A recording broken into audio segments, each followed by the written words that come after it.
A mi hijo Flynn Loco siempre le gustó inventar. Hamburguesa.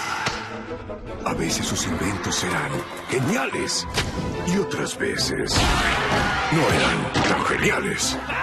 ¡Auxilio, ayúdenme! Tuvimos que salir de Isla Bocado para que limpiaran el lugar. Pero cuando regresamos... ¡Cuidado! ¡Cuidado! Las obras se habían multiplicado.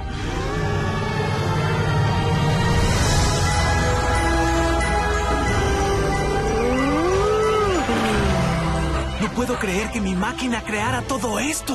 ¿Esos son chimparones? ¡Miren! ¡Un mosquitosti!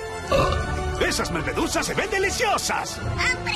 Con eso hasta un hombre adulto puede llorar. Pero no este hombre. Vuelve a tu lugar, lágrima. Muy pronto... ¿Escucharon algo? ¿Qué fue eso?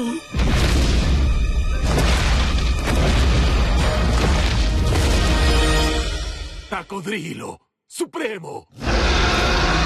Salvar al mundo... ¡Espera! ¡Hay una porosidad en el bote! No será como ir de picnic.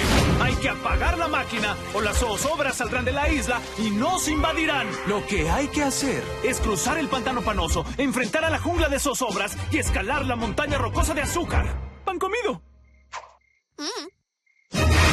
Junior de Hamburguesas 2, la venganza de las obras. ¡Míralo! ¡Sam! ¡No lo toques! ¡Déjalo ahí!